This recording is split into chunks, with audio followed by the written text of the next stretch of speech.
yan. Ang tatay. Oo. Shell. Sa Shell, Nakatulong ko yun nung ako'y gwardiya doon. 19, abot ko yun kasi mo ako'y 1976, gwardiya ako. Ganda lalaki. Hindi makaputian eh. Sayang nga kung matagal-tagal pa ang ate. Tahimik. Pero lagi sila sabi niya. Basta gusto kayo Tahimik yun sa kanila. Babay, magkukwentuhan kami. Tuwing uuwi nga, minsan lang hindi nga nang kakatagpo. Gusto kong bakit ay wala namang panahon na. At Dati nagkakataon noon, linggo. hindi ka kuya Eden nung ate Mitya, di nagpunta ka naman kami ng kuya Ito. Umasyal kami doon. Saan? Sa mga yan. Yung mga Kuya Ede. Nung tayo, Yung buhay pa huling si punta Inay. dito ni Dado, Oo.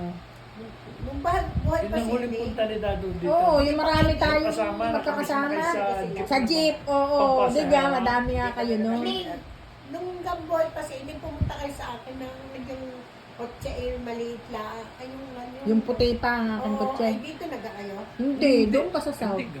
Ah, sa South? Hindi ko alam. Sa South nga, oo. Sa south muna. Digid Magandang na bahay yung nila, no? Mataas yun ang third Oo floor. nga no? pala doon sa may second iglesia. floor. Oo. Oo nga. Bago may annex yun eh. Oo, Doon yun sa nga. kanila, may Hindi ibang- na punta doon si doon Katarina. Ano yun? Apartment o na bahay? Bahay mismo ng mga Ay, sino yan. natira doon ngayon? Wala, binenta na yun. Ah, binigyan So, ko. wala na. Wala na. Wala na. Wala na ang tatay at nanay. Wala na. Ilan kayo pisan doon? Ilan kayo magkakapatid? 5.